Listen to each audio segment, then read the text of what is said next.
यहाँ खूब तेज हवाएं चल रही हैं।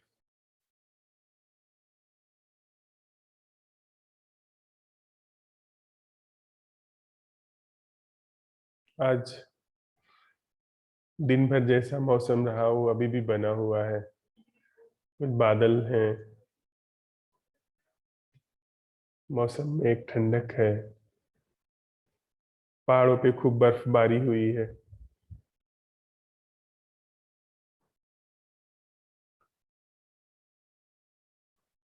कुछ बूंदाबांदी भी हो रही है।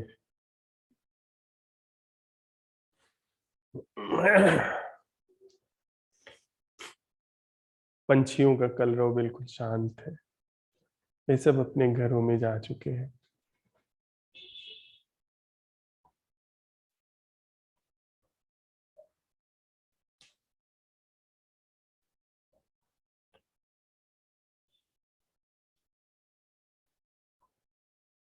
पूरी प्रकृति एक बड़े शरीर की तरह जीती है, जिसमें उसका अपना श्वास लेने का ढंग है।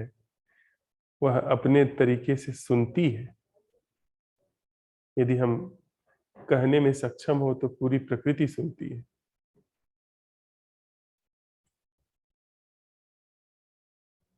और यदि हम सुनने में सक्षम हो तो पूरी प्रकृति, पूरा अस्तित्व कुछ कह रहा है। कहना भी ठीक नहीं, कुछ गा रहा है। उसके पास भला क्या होगा कहने को।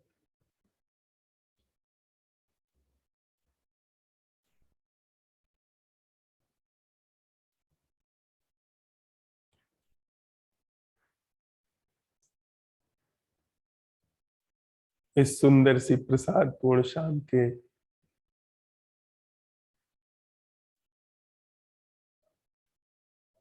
आगोश में हम लोग अपनी कार्यशाला की यह 8वीं बैठक कर रहे हैं। आज चौथा दिन है और आज की दूसरी और अंतिम बैठक है ये। प्रेम क्या है, इस बिंदु पर हम लोग साथ साथ चलते हुए अन्वेषण कर रहे हैं। प्रेम क्या है, उसका इस भांति अन्वेषण कर रहे हैं कि यदि उसका उद्घाटन होता है कि वह क्या है, तो उससे हमारा निपट रूप से जो होना है, जो जीना है, जो जीवन धारा है, या उसके पार जो भी कुछ है, वह सीधे सीधे प्रभावित हो। बस हमारे अन्वेषण से हमारा होना जुड़ा हुआ है। इसलिए तब, जबकि हमारे मध्य कोई गुरु नहीं है, कोई विधान नहीं है, कोई विधि नहीं है, हम निपट अपना जीवन जो है, जैसा है, उसका अन्वेषण कर रहे हैं। प्रेम क्या नहीं है, इसका परीक्षण करके सहज ही, अनायास ही जो प्रेम है उसमें हमारा भली भांति स्थापन हो रहा है, या हम मिट करके उसे अवसर दे रहे हैं जो प्रेम है। हमने उसे एक नाम दिया है जो हमारी यांत्रिकता, जो हमारी रोजमर्रा की जिंदगी है, जो कि सोच विचार पर आधारित है, बनावटीपन पर आधारित है, उससे इतर भी कुछ है जो कि बनावटी नहीं है, जो नैसर्गिक है, जो समय बाधित नहीं है। उसको हमने एक प्रेम नाम दिया है और उसी नाम के सहारे उसका अन्वेषण कर रहे हैं, जो बनावटी नहीं है, जो संबंधों में बनावटी नहीं है, जो जीवन में बनावटी नहीं है, जो कला बनावटी नहीं है, उसका हम अन्वेषण कर रहे हैं।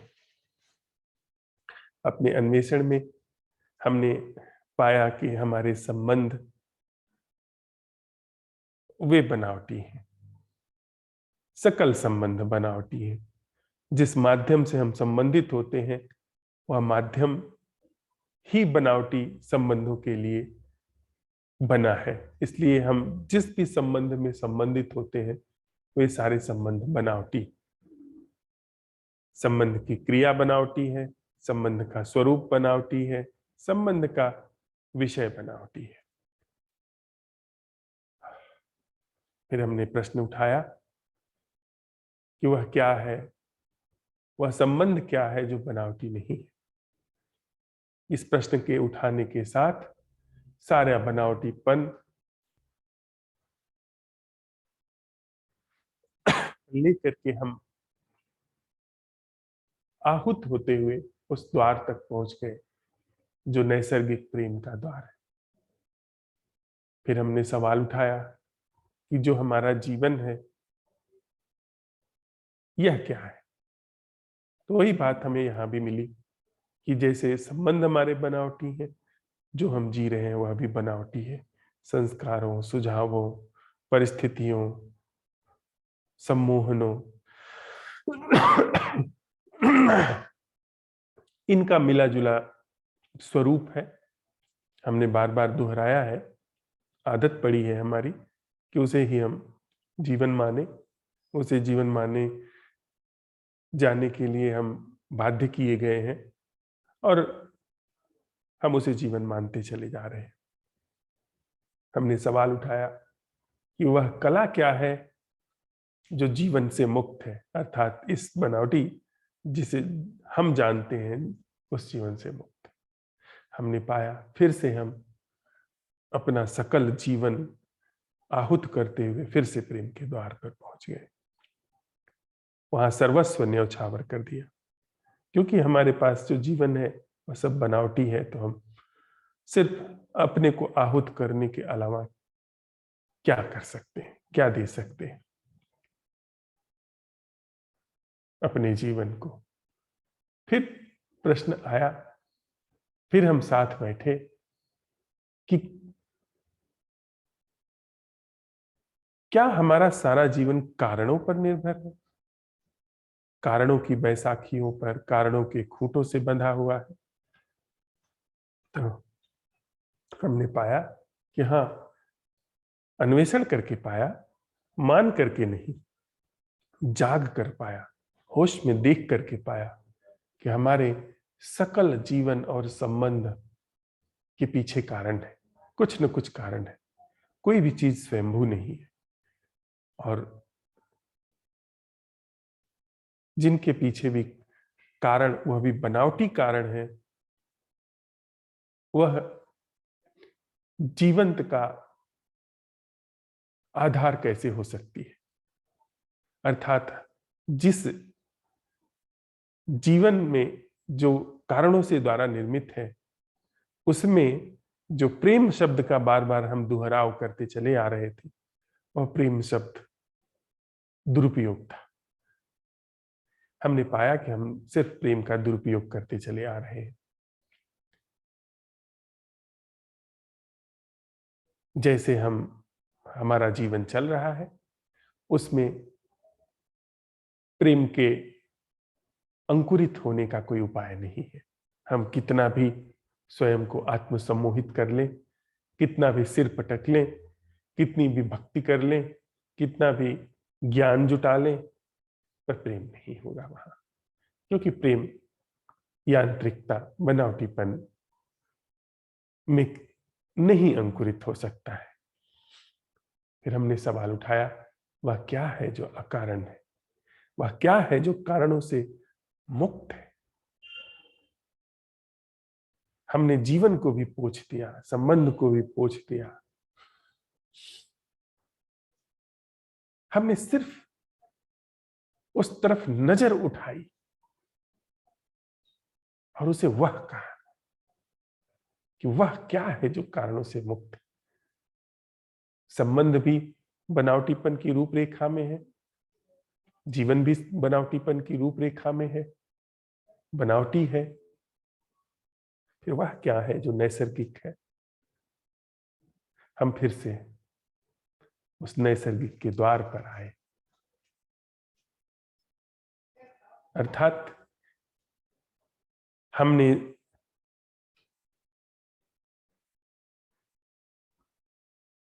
इस प्रश्न को उठाने के माध्यम से ही अपनी परिसमाप्ति, परि मतलब विधिवत समाप्ति कर ली। मैं कारण से हूं, तो मुझे सिर्फ कारणों के निर्मित उत्तर पता हो सकते हैं।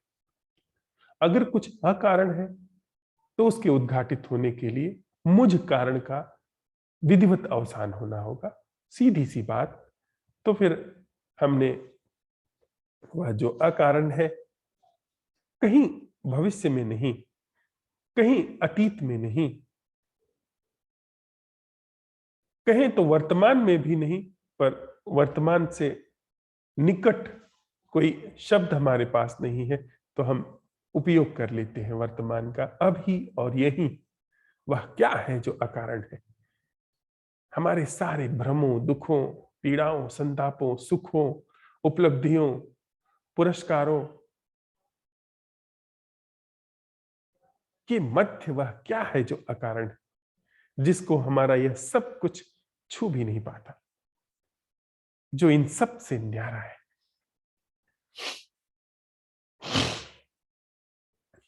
फिर हम आगे बढ़े। आज भोर हम लोगों ने प्रश्न उठाया सहज रूप से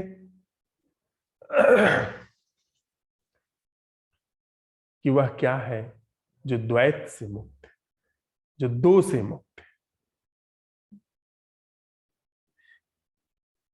उसके क्रम में हम सुबह इस प्रश्न के साथ संवाद किए हैं और इस प्रश्न को लेकर के विदा हुए हैं। क्या हमारे जीवन में कुछ भी ऐसा है जो दो से मुक्त है, जिसमें दो नहीं है?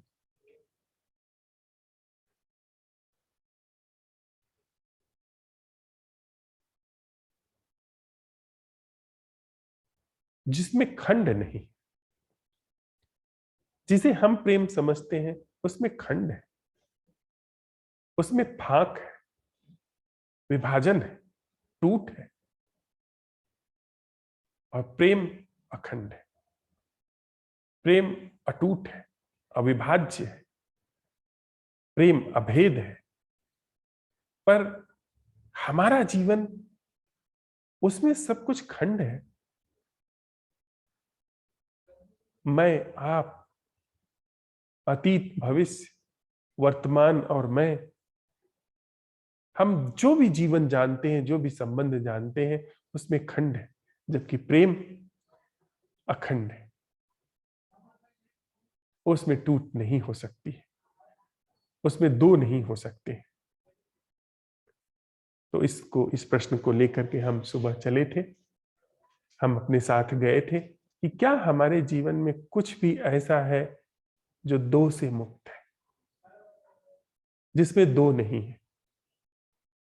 तो फिर हम पात्र हैं प्रेम के शुभागमन के लिए, प्रेम के पदार्पण के लिए, या हम ऐसी जगह हैं जहां प्रेम उतर सकता है? यदि नहीं, तो फिर हम अगला प्रश्न उठाएंगे जो सहज रूप से आएगा, उमगेगा। तो उस पर हम चाहते हैं कि साझा करें कि क्या हमारे अवलोकन में आया कि कुछ भी ऐसा है जिसमें दो नहीं है। फिर हम आगे की चर्चा बढ़ाते हैं। 2 मिनट के लिए हम एक बार फिर से अपने प्रश्न का अवलोकन कर लें। इसके बाद फिर हम साझा करते हैं। एक बात और हम मांझ लें कि अवलोकन का अर्थ विचार करना नहीं है। अवलोकन का अर्थ है देखना, सुनना, उपस्थित होना, मौजूद होना, जागना, होशपूर्ण होना। मौजूद होना, वह। तो जब हम कहते हैं अवलोकन, तो क्या हम उपस्थित होकर के कुछ भी ऐसा देख पा रहे हैं जो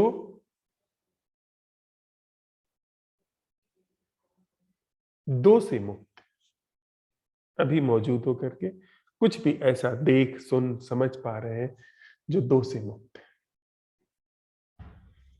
जी, 2 मिनट बैठते हैं, उसके बाद क्रम से हम लोग साझा करें।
भावना जी।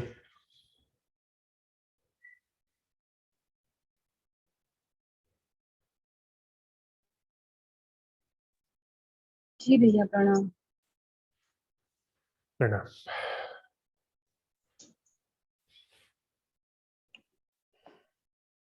वैसे तो हवा चल रही है, ठंडक है, पर अंदर से थोड़ा सा गर्म लग रहा है। मोबाइल में थोड़ी बैटरी कम है तो अंदर बैठी हुई हूँ। और अभी शादी का सीजन चल रहा है तो बाहर भी थोड़ा ढोल ढोल नगाड़े बजते रहते हैं, तो सोचा कि अंदर ही बैठना सही रहेगा।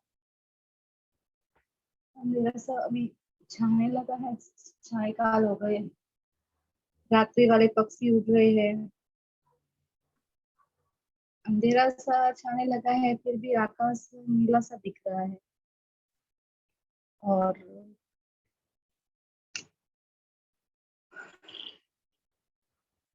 आज कुछ ऐसा हुआ जो मैं शेयर करूंगी, पर उससे पहले वो प्रश्न पे आती हूँ मैं। अ, वह क्या है जो जीवन और संबंध में द्वेष से मुक्त है? हमारा सुबह का प्रश्न ये था। तो मुझे कोई द्वेष से मुक्त तो कुछ दिखा नहीं है, क्योंकि आज सुबह क्या हुआ कि मैं फेसबुक पे गई, तो वहां पे ऐसा हुआ कि वहां पे कोई ऐसा सन्यासी था जो मुझसे वार्तालाप करना चाहता था। उसने मुझे रिक्वेस्ट भेजी थी तो मैंने एक्सेप्ट की, और फिर उसने डायरेक्ट मैसेज किया कि आप भगवान को मानते हो और आप भगवान के भक्त हो, और मतलब इस तरह के बात कर रहा था। पहले तो मैंने बोला मैं ऐसे भी बात कर लूँ, आप क्या पूछना चाहते हो? फिर सोचा कि मैं बात करती हूँ कि ये कारण से बात कर रहा है या अकारण से बात कर रहा है, मैं ये देखना चाहती हूँ। उसने अपना नंबर भेजा, तो फिर मैंने अपना नंबर भेजा, फिर उसने मुझे फोन किया। तो उसने बताया कि मैं अयोध्या से हूँ, और फिर वो अयोध्या से कोई सन्यासी था। फिर बोला कि शास्त्र वगैरह का नाम लेने लगा, तो मैंने बोला मैं तो शास्त्र को नहीं मानती हूँ। तो वो थोड़ा सा भड़क गया, बोले कि सनातन धर्म तो शास्त्र के ऊपर टिका हुआ है, आप ऐसे कैसे मना कर सकते हैं? तो मैंने बोला कि मैं शास्त्र को इसलिए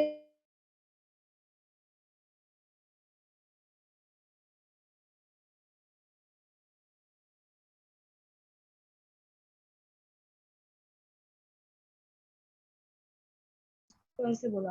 फिर उसने वो तो चिढ़ गया, फिर उसने मुझे क्या बोलते हैं, मेरा मैसेज ब्लॉक कर दिया उसने इस बात के ऊपर, क्योंकि उसके अहंकार को चोट लगी। तो मुझे तो कोई गुस्सा नहीं आ रहा था, पर पता नहीं उसे गुस्सा आ रहा था। फिर बाद में मैं तो अपने आप ही नॉर्मली जवाब दे रही थी, एकदम शीतलता से दे रही थी उसको, एकदम शांत मन से। फिर मैंने उसको ये भी बोला था कि मैं मूर्ति को भी नहीं मानती हूँ, मैंने ऐसे बोला था। तो उसलिए वो भड़क गया था, क्योंकि वो मूर्ति में, मंदिरों में और वो उन सब में विश्वास करता था। फिर बाद में उसने मुझे ये भी पूछा था कि आप शिव को मानते हो, तो मैंने बोला कि मैं शिव को मानती हूँ, लेकिन मैं मतलब कि कोई रूप को या आकृति नहीं, मैं निराकार जो है उसको मानती हूँ। मुझे पता नहीं है कि वो कौन है, पर मैं उस निराकार को मानती हूँ। मैं शब्द से या उससे नहीं मानती हूँ, मैंने उससे बोला। तो वो तो वो ऐसे बोल रहा था कि ये तो मतलब इस्लाम के लिए इस्लाम धर्म वाले की बात होगी, वो तो आपको किसने ये बोला और ये बोला और ऐसे ऐसे बोला था। फिर बाद में जब फिर उसने वापस मुझे ये किया, तो मैंने बोला, मुझे लगा कि नहीं, उसको पूरा जवाब देना चाहिए मुझे। तो फिर मैंने उससे उसने मुझे अनफ्रेंड तो कर दिया, मैसेज से ब्लॉक कर दिया। फिर उसके बाद में उसने फोन कट किया, तो फिर मैंने उसको थोड़ी देर के बाद में वापस कॉल किया। तो फिर बाद में उसने मुझे वीडियो कॉल किया। फिर उसने मुझे बोला कि आपने गले में रुद्राक्ष की माला क्यों पहनी है। मैंने बोला कि मैंने तो रुद्राक्ष की माला ऐसे ही पहनी थी, पहले पहले पहनी थी। मैंने बोला अभी नहीं पहनी है। तो बोले आप तो नहीं मानते हो, आप तो बहुत ऊंची कोटि के क्या बोलते हैं ज्ञानी हो, और ये हो और वो हो, ऐसे बोल रहा था। तो हम तो भाई अज्ञानी हैं, हम तो कुछ जानते नहीं हैं, हम तो ऐसे ही बैठे हुए हैं यहाँ पे संन्यास लेके बचपन से। और तो फिर बाद में मैंने बोला देखो, मैं कोई इसमें बहस करना नहीं चाहती, आप मुझे देखना आदमी है कि स्त्री है कि क्या होगा, आपने देख लिया।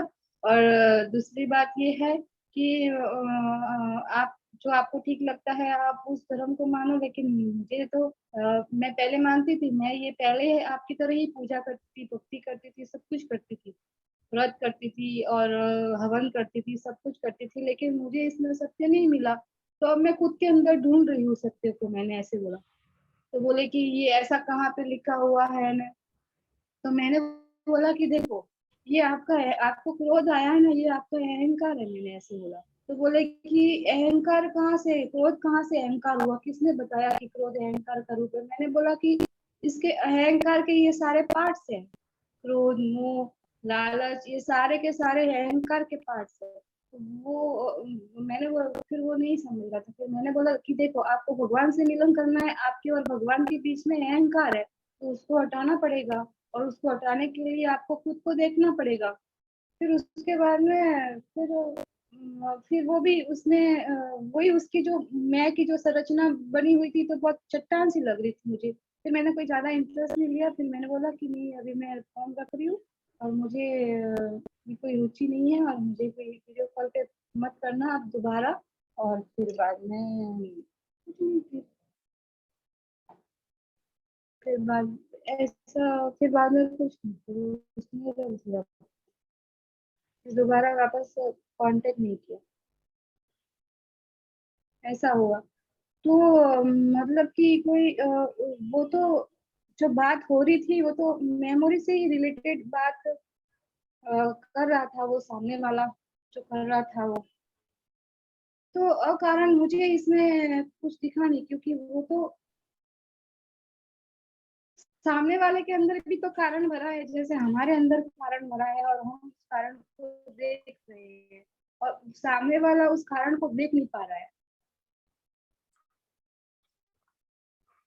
देवी, उनका कुछ कारण रहा होगा और आपका कुछ कारण रहा। तो कारण कारण टकराते रहते हैं। हम जिन प्रश्नों के साथ मेहनत कर रहे हैं, अन्वेषण कर रहे हैं, उसमें किसी ऐसी कला के उद्घाटन की संभावना है जो हमारे इस तरह के रचे पचे जीवन से न्यारी हो। अन्यथा होगा क्या? अब तक आप शिव अर्चना करती रही, अब तक आप व्रत उपवास करती रही, अब कुछ सुन लिया है, किसी को समझ लिया है, कुछ तर्क वितर्क हो गए हैं, उनको आप उनके विरुद्ध में आप हो जाओगे, उनका खंडन करने लगोगे। पहले मंडन चलता था उसी विचार से, अब खंडन चलेगा उसी विचार से। पर वह तो अनावृत नहीं हुआ ना, जो सच है, या उसका अवसान तो पूरी तरीके से नहीं हुआ ना, जो मिथ्या है।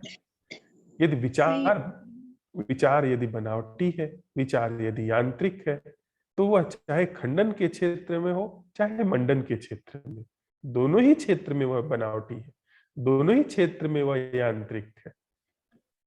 हमें कुछ भी नहीं पता है कि सच क्या है। हम कुछ भी नहीं कह सकते हैं कि सच का क्या स्वरूप है, वह क्या है। हम बस जो है जैसे हैं, अधिकतम कोई पूछता है तो निवेदन कर सकते हैं कि भाई हमें पता नहीं है, हमें बस नहीं, हमें सच पता नहीं है, लेकिन हम जो असत्य को जी रहे हैं, उस नाटीपन को, वो तो हम देख रहे हैं ना अपने अंदर, हम किस तरह से जी रहे हैं, मतलब। हाँ, तो हम जो दूसरे को परसीव कर रहे हैं, उस असत्य को भी देख सकते हैं। हाँ। दूसरे दूसरे को हम ये कहें कि उसके अंदर कारण बहुत थे, उसके अंदर बहुत बनावटीपन था, इसको भी देख सकते हैं। यह भी एक विचार है। तो हम जो अन्वेषण कर रहे हैं भावना, उसमें पर हाँ भैया, हाँ बोलिए, आप पहले बोलिए। हमें किसी का भी न खंडन है न मंडन है। हमें कुछ भी नहीं पता, सीधी सी बात, कुछ भी नहीं पता। हो सकता है कि शिव सत्य हो, पर हमें नहीं पता है। हो सकता है कि शिव सत्य न हो, पर हमें नहीं पता है। अभी हम खोज रहे हैं, अभी हम माज रहे हैं खुद को, बस इतने पे बात पूरी हो जाती है। तो भैया, हमें जीवन के अंदर जब हम जब अभी चल रहे हैं, इस तरह के लोग तो हमें बहुत टकराएंगे, इस तरह के लोग। फिर कैसे क्या जवाब देना उन लोगों को? अगर मुझसे कोई पूछता है कि आप क्या कर क्या है आपका मंतव्य सत्य को लेकर के, सीधी सी बात, भैया मेरी दृष्टि खुद पर है, सत्य पर नहीं। मैं क्या हूं, उसके परीक्षण में मैं लगा हूं। उसके परीक्षण में, उसके सत्यापन में, उसकी जांच में, यदि कुछ सत्य सच्चे जैसा आता है, तो फिर हम आगे बात करेंगे। नहीं तो इसके पहले ये सब ख्याल है, धारणाएं हैं, मान्यताएं हैं, इतने में बात पूरी हो जाती है। हम्म। दूसरा, हो सकता है कि वो जानता हो, दूसरा हो सकता है कि वो मर्मज्ञ हो, या हो सकता है कि वह अनाड़ी हो। हमको क्या करना है, हमको क्या लेना देना है? प्रायः हम ऐसा ही तो करते हैं कि हम विद्वान हैं, दूसरा अनाड़ी है।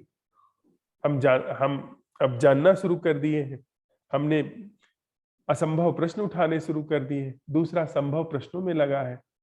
यह छवि, यह धारणा ही इंगित करती है कि अभी भी हम संभव प्रश्नों के साथ जूझ रहे हैं। अभी भी हम्म। हम उन्हीं पुरानी ढर्रे में चल रहे हैं। हम अगर सच में इनका अन्वेषण कर रहे हैं, तो हम सीधी नजर हमारी अपने ऊपर होगी, दूसरे पर नहीं। जी। नहीं, नजर तो हमारे अपने ऊपर ही है। उससे वो जो सामने वाला बोल रहा था, उससे कुछ जो पहले जैसा फर्क पड़ता था लोगों से, ऐसा कोई फर्क नहीं पड़ रहा था। अपने भीतर कुछ भी नहीं हो रहा था। बस वो जो मतलब कि वो जैसे कि पहले मैं मानती थी ना, तो जो भी है, जैसे मूर्ति वगैरह या किताबों को और उनको पढ़ के, और मतलब कि ढूंढती रहती थी और खोजती रहती थी, यहाँ वहाँ भटकती रहती थी सत्य के पीछे। तो मैंने यही कहना चाहा कि अभी तो मैं क्या हूँ, मतलब इस तरह से अभी तो मैं खुद की खोज कर रही हूँ। तो आज का प्रश्न था कि क्या हमारे जीवन में कुछ भी ऐसा है जो दो से मुक्त है। यह पर्याप्त रूप से दो था, आप थी, वो सज्जन थे। हाँ तो अन्वेषण में कुछ भी ऐसा नजर नहीं आया जो दो से मुक्त था। जी, thank you. Thank you. Mummy दूध आई हो।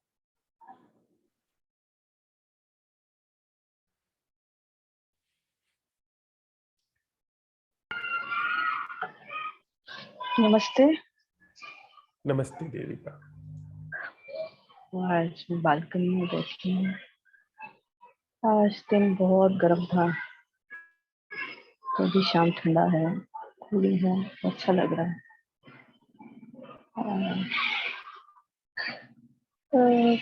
आज सुबह आपने कहा था कि वह क्या है जो कारणों से मुक्त है।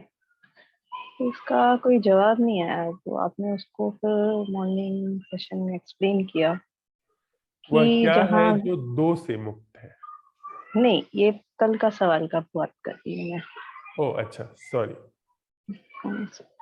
तो उसमें कुछ जवाब नहीं आया, तो आपने उसको एक्सप्लेन किया था कि जहाँ पे विचार नहीं पहुंचते, जहाँ विचार की पहुंच नहीं है, वो सब अकारण है। तो ये आंसर बहुत एक सेटिस्फैक्शन दिया। अदरवाइज माइंड बहुत कंफ्यूज था कि क्या है, हम एक भी ऐसी चीज नहीं सोच सकते जो अकारण है। ऐसे एक डिसअपॉइंटमेंट था, एक सैडनेस था अंदर। तो मॉर्निंग सेशन में सैडनेस बहुत ज्यादा था, और तो वो आंसर जब आपने दिया तो एक रिलीफ सा मिला उससे। तो ये और इंटेंस हो गया ये थिंग कि हमारा माइंड कितना थॉट लेवल में हमको ग्रिप करके रखा है कि सिंपल चीज भी समझ नहीं पाया, क्योंकि वो माइंड के रेडियस के बियॉन्ड है। तो अभी ये जो प्रश्न है आज का, वह क्या है जो दो से मुक्त है। अब इसमें भी कुछ पता ही नहीं चल रहा कि क्या है। तो माइंड एकदम टायर्ड सा फील हो रहा है, और वो टायर्डनेस बॉडी में भी फील हो रहा है, क्योंकि एक स्ट्रगल सा फील हो रहा है इसको। क्या है जो दो से मुक्त है। और आपने मॉर्निंग में ये कहा था, एक नहीं है तो दो भी नहीं है। तो जहाँ एक नहीं है वहाँ दो का कोई पॉसिबिलिटी नहीं है। सो ये एक ही चीज आया, उसके बाद तो कुछ बोलने के लिए कुछ समझ नहीं आ रहा। बस इतना ही है। ऐसे ये लग रहा है कि सारे क्वेश्चन बहुत टफ होते जा रहे हैं, जिसमें अपने तरफ से तो हम कुछ कह नहीं पा रहे हैं। तो आप ही वो क्वेश्चंस में क्लैरिटी लेके आ रहे हैं, उसको एक्सप्लेन करके, कन्वेशन करके। तो लगता है कि यहाँ से सारे क्वेश्चन जो भी उठेंगे, उसमें हम किस लेवल तक एक्सप्लोर कर पाएंगे अलोन, पता नहीं मुझे। ऐसा लग रहा है क्योंकि हमारा कैपेसिटी माइंड तक ही लिमिटेड फील हो रहा है। ठीक है ना, तो thank you. Thank you Devika.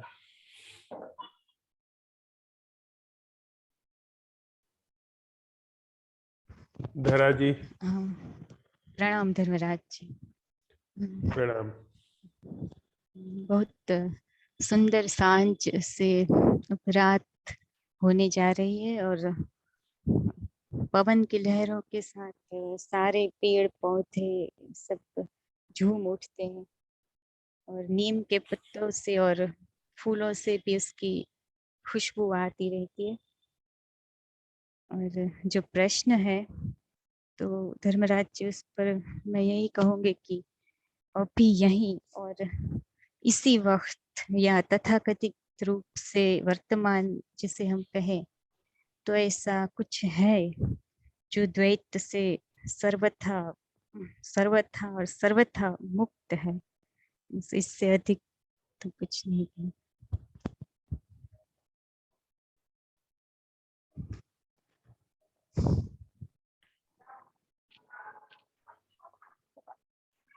नमस्कार सभी को। नमस्कार बोलिए। सर, सुबह का जो प्रश्न था, द्वैत से मुक्त क्या है जीवन और संबंध में।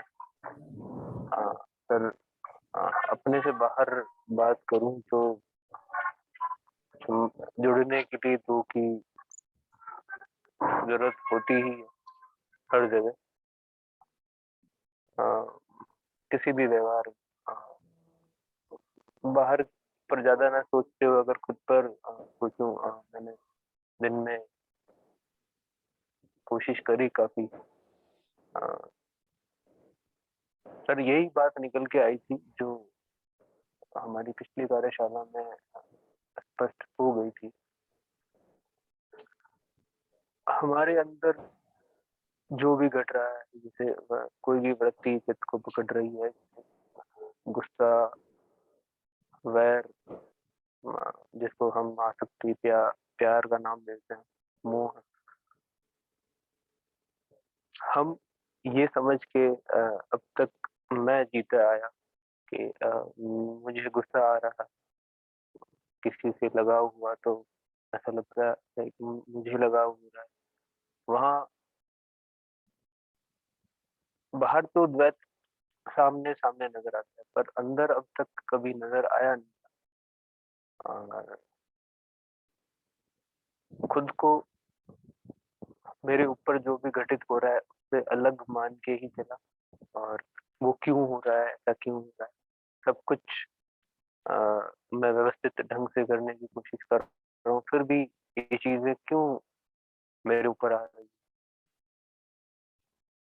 कभी समझ में नहीं आया कि ऐसा कुछ है। मुझे ऐसा लगता था मेरे ऊपर हो रहा है, पर पिछली कार्यशाला में बहुत अच्छे से स्पष्ट हो गया था कि वो जो विभाजन हम करके चलते हैं वो सच में विभाजन है नहीं। अगर मैं क्रोधित हूँ तो उस समय मैं वो क्रोध ही, और किसी से आसक्त हूँ तो आसक्त ही मैं।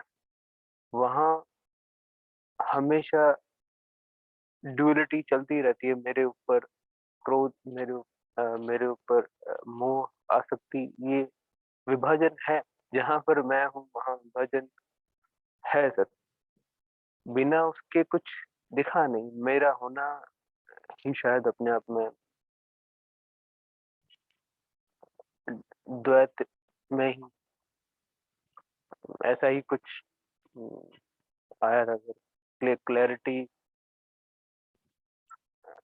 में तो ये आया ही नहीं कि द्वैत से मुक्त भी कुछ है क्या। हर जगह दो दो दो सही लगता है, ऐसा कुछ सर। नेक्स्ट। धन्यवाद।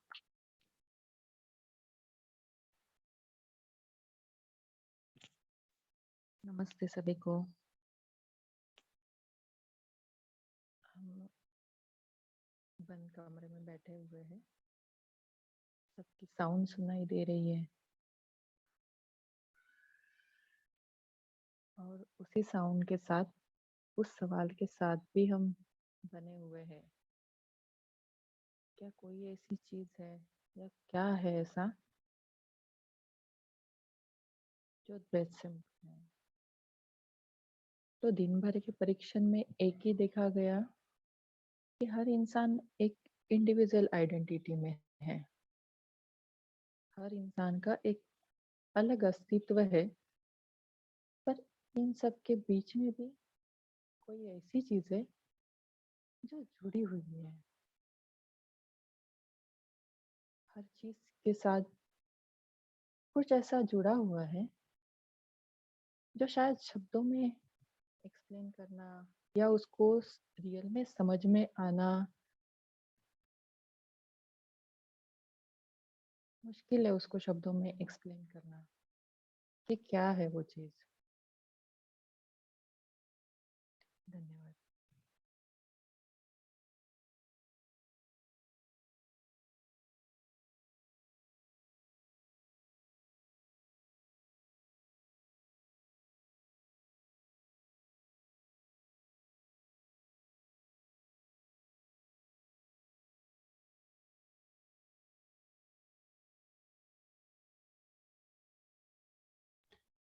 रंजीता।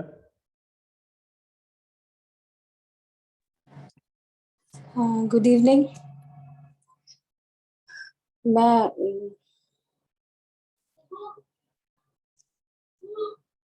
एक मिनट बेटा, चुप रहो, मैं आ रही हूँ। ये कुछ ऐसा है कि उसको अगर सोच विचार की प्रक्रिया या मतलब एक जरा सी साउंड या एक थॉट भी उसको दो में डिवाइड कर देता है। तो man, I think I don't know, I really don't know. बस मुझे इस बात का एहसास होता है बीच बीच में कि अगर मैं जहां हूं, जिस स्थिति में, अगर मैंने उसको जरा सा भी इधर या उधर भी अपने दिमाग लगा के करने की कोशिश की, तो वो अपने से स्वतः कुछ होगा तो ठीक है, लेकिन मुझे एफर्ट नहीं डालना है कुछ भी इस चीज में। This is something unbelievable sort of thing, so I don't know what I am saying. मुझे ये भी नहीं पता है कि मैं क्या क्या रही हूँ राइट नाउ, पर ठीक है। बस ये मुझे लग रहा है कि मेरा एफर्ट ही उसको दो में डिवाइड करता है, या मेरी सोच विचार की प्रक्रिया ही उसको दो में डिवाइड करती है। अगर मैं जहां हूं वहीं पे, मुझे नहीं पता उस चीज को अवलोकन कहते हैं या क्या कहते हैं, मतलब जहां है बस वही एक जगह पे स्वतः रूप से स्थिर हो गए अगर, तो वो रहती है। और जहां आपने थॉट प्रोसेस डाला या फिर कुछ भी कहने की भी कोशिश की या आवाज भी की ना, तो वो स्प्लिट हो जाता है तुरंत। तो मेरे लिए तो कुछ ऐसा ही लग रहा है मुझे फिलहाल। Thank you.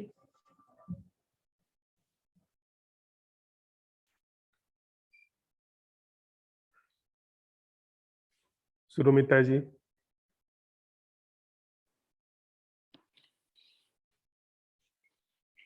पूरे जीवन भर तो लगा ही है कि मैं हूँ सबसे अलग, मैं ऐसी हूँ, मैं वैसी हूँ, और मैं और बाकी बाकी इतने सारे जो हमारे सामने आ रहे हैं वो द्वैत क्यों, वो सारे बहुत सारे एंटिटीज हैं। एक दिन भी अगर वो तो रहा आइडेंटिटी का, ईगो का, द्वैत क्यों, मतलब एब्सोल्यूट द्वैत है और बहुत सारे एंटिटीज मन में बना लिया था। अब उसके बाद ऐसी समय आया, कभी कभी आया है कि एक दिन भी अगर जो मन है, मन के अंदर भी द्वैत है, कॉन्फ्लिक्ट है, जहाँ डुअलिटी है, माने कभी यस है तो नो है, तो वहां पे भी द्वैत है। अब जब इस प्रश्न के साथ रुका गया तो सब कुछ वो जो द्वैत है वो बहुत सामने, जैसे कि उभर उभर के आया।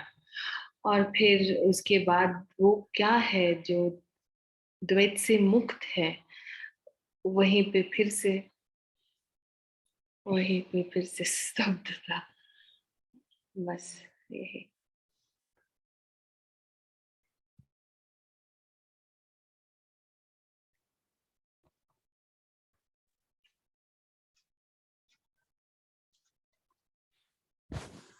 प्रणाम सभी।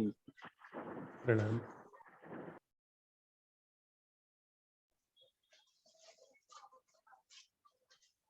यहाँ पे आज कल से थोड़ा टेम्परेचर कम है, सिर्फ 2 डिग्री। बाकी फिर भी बहुत उमस है, बहुत गर्मी है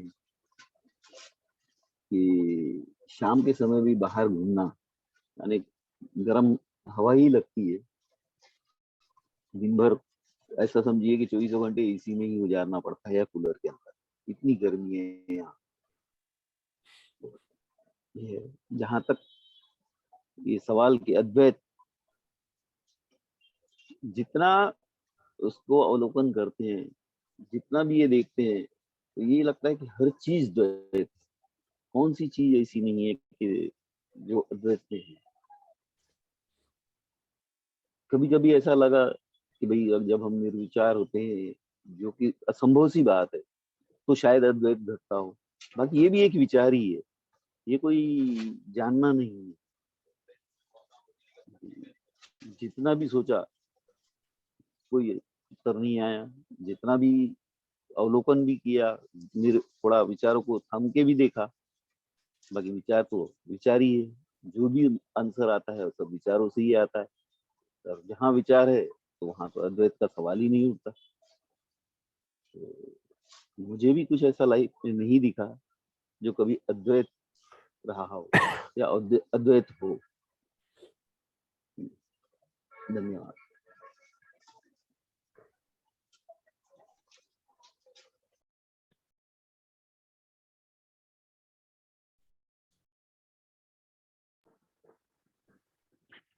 नमस्कार सभी को। नमस्कार। आज का प्रश्न कि क्या मेरे जीवन में कुछ भी ऐसा है जो द्वैत से मुक्त है। पर विचारों में और अवलोकन में द्वैत से मुक्त कुछ नजर नहीं आया, पर हाँ ये दिखता रहा कि उस द्वैत के एक छोर पर मैं हूँ, जो आइडेंटिटी है वो है। अगर मैं कहीं एकांत में बैठ के कुछ विचार भी अगर कर रहा हूँ, तो एक विचार जो निकल करके आ रहा है और एक कंडीशनड मैं जिसने उस विचार को सोचा है। क्योंकि बार बार देखने से यही नजर आ रहा है कि द्वैत है, मतलब कुछ ऐसा है नहीं। वही चीज होती है कि द्वैत से मुक्त ढूंढने जा रहे हैं, तो वो चीजें देखने में आ रही है जो द्वैत से युक्त है। मैं अगर किसी के साथ में डील भी कर रहा हूं, अगर मैं ये मान के चलूं कि मैंने उसकी एक इमेज बना रखी है और मैं उस इमेज के साथ में डील कर रहा हूं, तो वो इमेज एक सेकंड फॉर्म में आ रही है। मैं जो हूं वो उस एक छोर पर बना हुआ है। ये मतलब अवलोकन का मेरा सार है।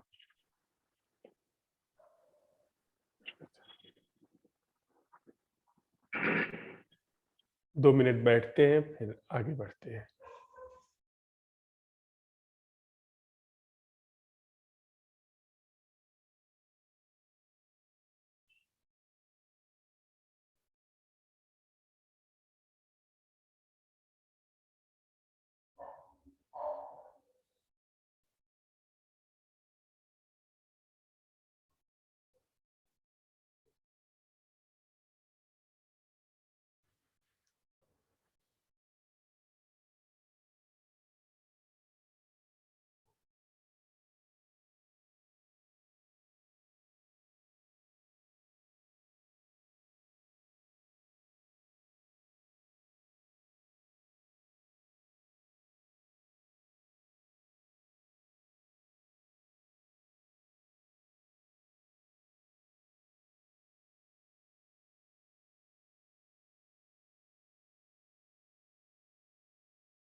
एक कहूं तो है नहीं, दूजा कहूं तो गारी। जैसे का तैसा रहे, रहे कबीर विचारे। अगर मैं या यह कहा जाए कि एक है वह, तो है नहीं, एक नहीं है। और कहूं दो है तो फिर तो वो गाली है। उस क्षेत्र में वह दूसरा है या पहला है, ये दोनों ही बातें गाली जैसी है, त्याज्य है, छूने जैसी चीज नहीं है। जैसे का तैसा रहे, रहे कबीर विचारे। वह जैसा है वैसा, कोई छेड़छाड़ नहीं। बहुत कुछ कह देती है यह बात। हमारे सारे जीवन में दो है। हम जिसे निकटतम संबंध कहते हैं वह भी दूसरा है या पहला है। चाहे आप किसी को 2 नंबर पर रखें या पहले नंबर पे रखें, द्वैत है, दो है। और जहां पर दो है वहां पे प्रेम नहीं है, क्योंकि प्रेम विभाजित नहीं हो सकता। अगर वह विभाजित हुआ तो फिर 2 आंखें हो जाएंगी, एक इस विभाजन की, एक दूसरे विभाजन की। और इस अखंड अस्तित्व में वह एक रस है।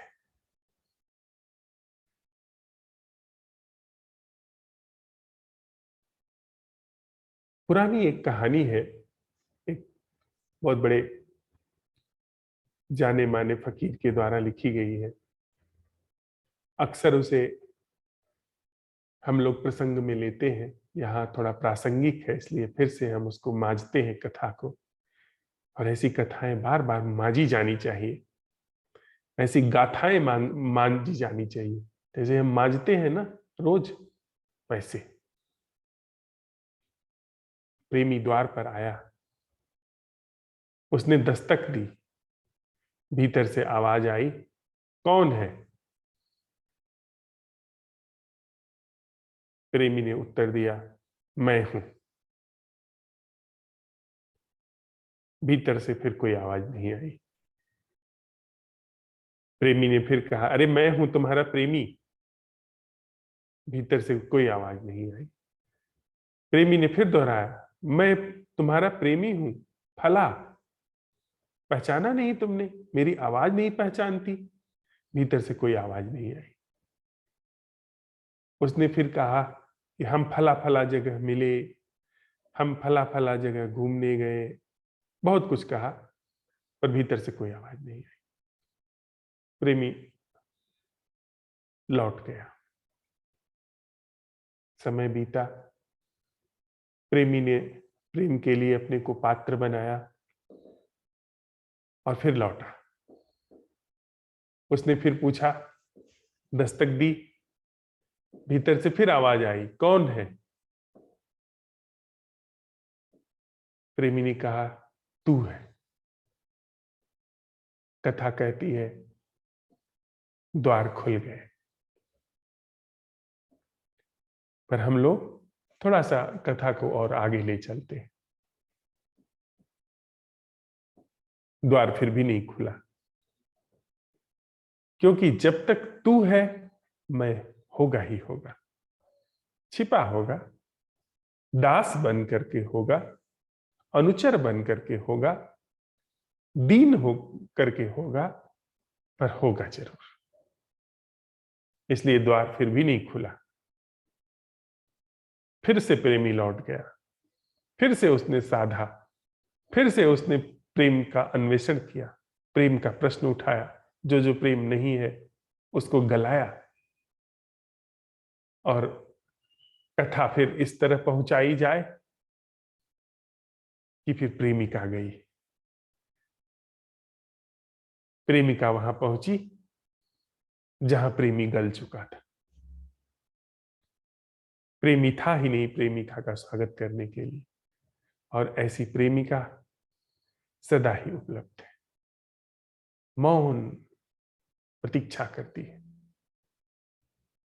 कि प्रेमी कब गले और वह उपस्थित हो, मौजूद बात है, काव्यात्मक बात है, प्रतीकात्मक बात है, पर मर्म लेकर के हम गाथा को जस का तस छोड़ दें कि जब तक दो है प्रेम नहीं हो सकता,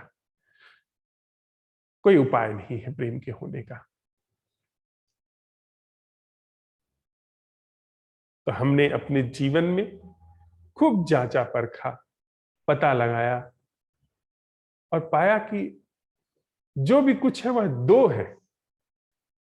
तरुण और रंजीता ने यह बात गहराई तक ले जाकर के कही कि जब वो सोचते हैं तो ही द्वैत आ जाता है, एक सोचने वाला और एक जो सोचा जा रहा है। कहे तो यह प्रथम द्वैत है, जब मैं और मेरा विचार, मैं अपने विचार से अलग हूं, यह प्रथम द्वैत है। यहां से द्वैत का जन्म होता है।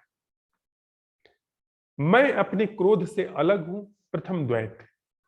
मैं अपनी हिंसा से अलग हूं, प्रथम द्वैत है। मैं अपनी अनुभूतियों से अलग हूं, यह पहला खंड है, पहली टूट है, पहला विभाजन है। और जहां भी खंड है, जहां भी विभाजन है, वहां प्रेम कैसे हो सकता है? प्रकारांतर से देखते हैं, दूसरे तरीके से देखते हैं। सकल विभाजनों का कारक कौन है? सकल विभाजनों का कारक यह सोच विचार की श्रृंखला है। जीवन और संबंध के क्षेत्र में, अर्थात उस क्षेत्र में जो कि सुविधाओं का क्षेत्र नहीं है, यथार्थ रूप से सत्य का क्षेत्र है, प्रेम का क्षेत्र है, उसमें सोच विचार का हस्तक्षेप, सत्य के क्षेत्र में, प्रेम के क्षेत्र में सोच विचार का हस्तक्षेप अपवित्र करता है, दूषित करता है।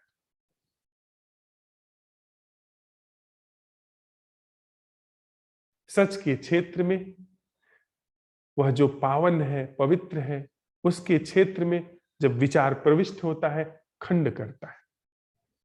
क्योंकि विचार खंड की ही प्रक्रिया है, विचार चलता ही खंड से है।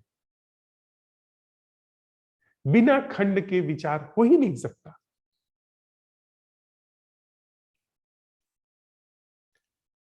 आप जब सोचते हैं, जब विशेष करके स्पष्ट रूप से हम लोग इस बात को ध्यान में रखें कि जो सच का क्षेत्र है, जीवन का, संबंध का क्षेत्र है, उसमें जब हम छवि बनाते हैं तो वह छवि और हम अलग अलग होते हैं। चाहे वह छवि दूसरे के संबंध में हो, चाहे अपने संबंध में हो, अपने संदर्भ में हो या दूसरे के संदर्भ में हो। तो विचार जो कुछ कर सकता है वह अधिकतम रूप से निकट पहुंच सकता है, पर वह अटूट नहीं हो सकता है। तभी तो हम संबंधों में बहुत निकट पहुंच जाते हैं विचार का उपयोग करके। बड़ी करीबी महसूस होती है, बड़ी आसक्ति महसूस होती है, नवविवाहित जोड़ों के जैसी। बहुत हनीमून टाइम जैसा सब कुछ करीब हो जाता है। लेकिन विचार सिर्फ करीब कर सकता है, वह अद्वैत को, अटूट को नहीं उपलब्ध हो सकता है। उसकी सामर्थ्य के बाहर की बात है। अटूट का प्रश्न उठना विचार का अंत होना है। तो हम लोगों ने आज की बैठक में जो भोर का प्रश्न था उसमें यह देखा, पाया कि विचार जो कि द्वैत है, वह प्रेम या उस क्षेत्र में प्रवेश नहीं कर सकता जो सत्य है। हमने अपने जीवन में, संबंधों में परीक्षण किया कि क्या हमारे जीवन में या संबंध में, रोजमर्रा के जो व्यवहार है उसमें कुछ भी ऐसा है जो दो से मुक्त है। और हमने पाया ऐसा कुछ भी नहीं है जो दो से मुक्त है। तो हमें वहां पे प्रेम उतार लाने की जो मनसा थी, वह मनसा ही गिर गई। आप किसी अपवित्र जगह पर किसी पावन को क्यों लाना चाहेंगे? जिसे आप प्रेम करते हैं उसे आप नाली में थोड़ी बिठाते हैं, उसे आप गोबर के ढेर पे थोड़ी बिठाते हैं। जिसे आप हृदय में स्थान देते हैं उसे प्लास्टिक के फूल थोड़ी देते हैं।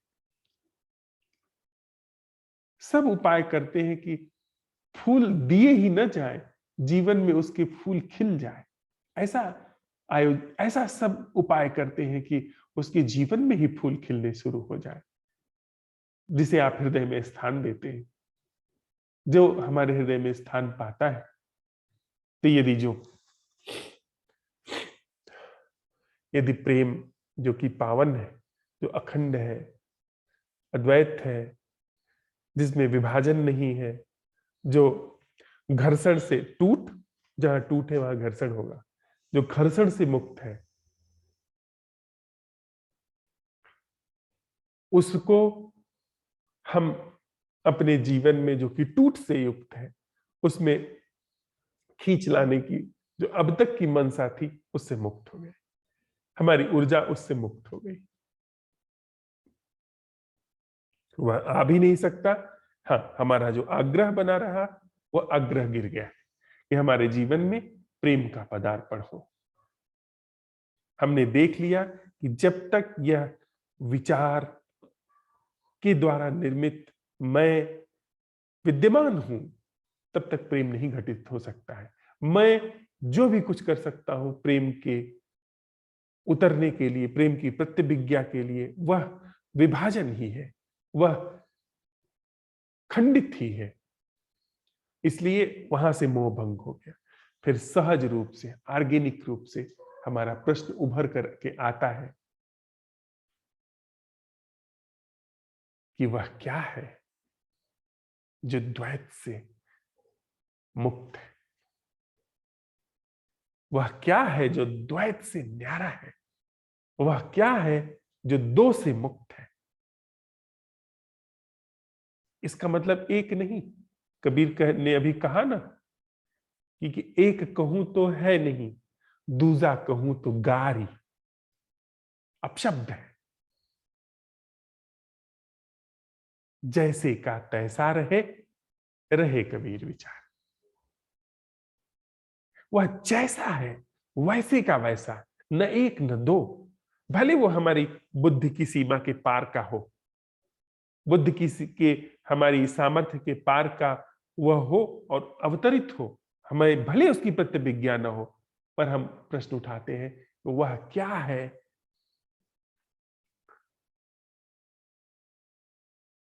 जो द्वैत से सर्वथा न्यारा है। इस प्रश्न में, जो कि असंभव प्रश्न है, इस मैं के लिए जो कि द्वैत से निर्मित है, जिसकी सारी प्रक्रिया, सारी क्रिया द्वैत में ही चलती है, इसके लिए वह क्या है जो द्वैत से मुक्त है, असंभव प्रश्न है। वह परसीव नहीं कर सकता कि वह क्या है जो द्वैत से मुक्त है। कुछ भी कर ले, आड़ा तिरछा, उल्टा सीधा, पैना, कुछ भी कर ले, उसको नहीं पता। मैं कुछ भी कर लूं, चाहे जो कर लूं, मैं प्रेम को नहीं जान सकता हूं। मैं उसको नहीं जान सकता हूं जो द्वैत से मुक्त है। हाँ, इस प्रश्न के उठने में मेरा संपूर्ण अवसान निहित। मैं पूरी तरीके से फिर से वहां आ गया जहां की मेरा भली भांति अंत होता है, भली भांति जहां पर मेरी मृत्यु है। और यह मृत्यु ऐसी नहीं है जो कि शोक लागती है, यह मृत्यु ऐसी है जो परम आनंद के द्वार खोल देती है, या जो परम रस है उसमें विसर्जित करा जाती है। तो आज हमारे अवलोकन और संवाद का जो यह प्रश्न सहज रूप से निकल करके आया है, वह क्या है? संबंध नहीं, जीवन नहीं, वह अज्ञेय हम उसको रख रहे हैं, कोई नाम नहीं दे रहे हैं। वह जैसा का तैसा रहे, कहते हैं ना, जैसा का तैसा रहे, हम कुछ भी उसे नहीं कर रहे, वह बस कर रहे हैं। वह अवतरित हो, पधारे, हम भले मिट जाए, वह पधारे। ये प्रश्न हमारे लिए है कि वह क्या है जो द्वैत से मुक्त है। 5 मिनट के लिए हम लोग इस प्रश्न के साथ बैठते हैं। फिर मैं सुरोमिता जी से निवेदन करूंगा कि वे हमें कुछ अच्छा सा सुनाए। फिर हम प्रश्न को माज करके 5 मिनट फिर बैठ करके और इस प्रश्न के साथ रहने के लिए भोर तक के लिए विदा लेंगे।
अगर धरा जी चाहें तो वो भी सुना सकती हैं कोई भी गीत या कोई भी कविता।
दरा जी।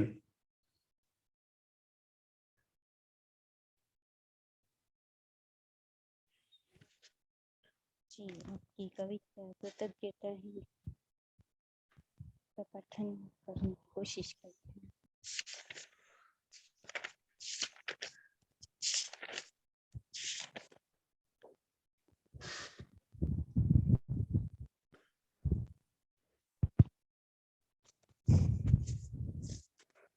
कृतज्ञ बने रहिए अकारण, जैसे आंवली का वृक्ष वह सदा कृतज्ञ ही बना रहता है। जब वर्षा हो चुकी होती है और उसकी सब नन्ही पत्तियों के पूरों पर जल की बूंदें सज जाती हैं, वह कृतज्ञ हो रहता है। जब बिन बुलाए चंचल बयां आकर बैठ जाती है, जिसके भार से लचकी डाली से उसके सब जल श्रृंगार के मोती जर जाते हैं, तब भी उसकी कृतज्ञता नहीं खोती। वैसे ही अकारण कृतज्ञ बने रहिए, कृतज्ञ बने रहिए। आप ठीक वही हैं जैसा आपको होना चाहिए, वहाँ है जहाँ होना चाहिए। वैसे है जैसा होना चाहिए, वह सब मिला ही हुआ है जो मिलना चाहिए। जो आपके लिए परम शुभ है, संपूर्ण अस्तित्व के लिए परम शुभ है, वही हो रहा है, वही हो सकता है। अकारण ऐसे कृतज्ञ बने रहिए कि अन्यथा की कामना उठे ही ना। यदि उठे भी तो उसके उठने में भी कृतज्ञ बने रहिए। जब आप दुख हो जावे तो निंदा न करिए, जब सुख हो जावे तो बड़ाई न करिए।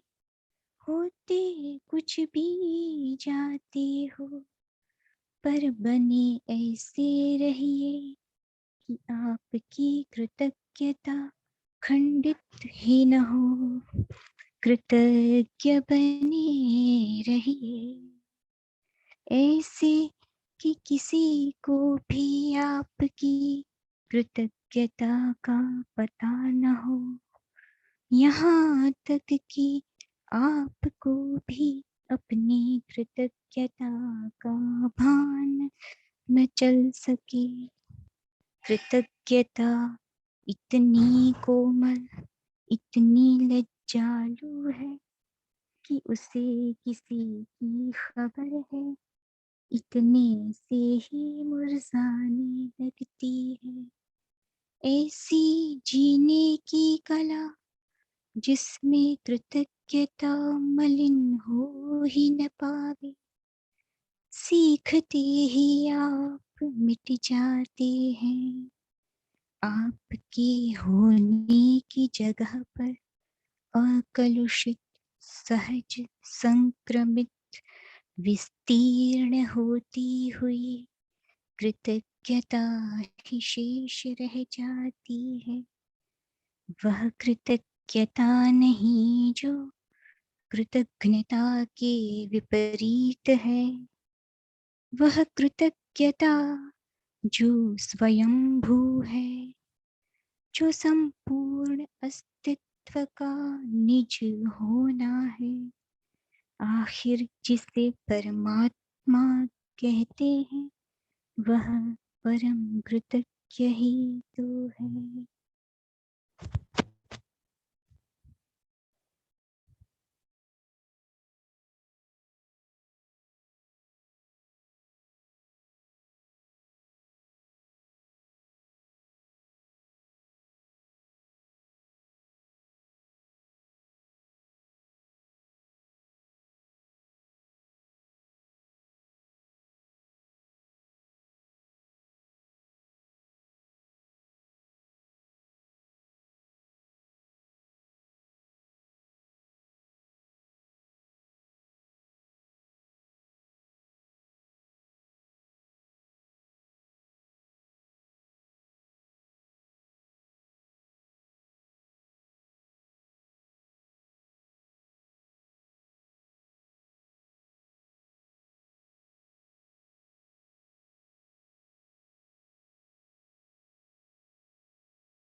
आज के हमारे प्रश्न के प्रति कोई संशय हो, आशंका हो, तो हम अभी साझा कर सकते हैं।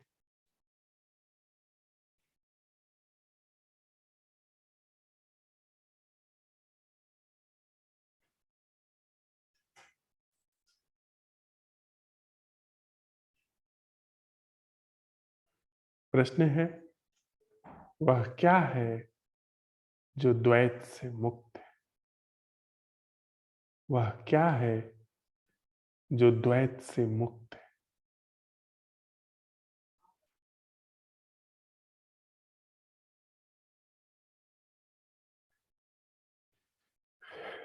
वह क्या है जो द्वैत से मुक्त है?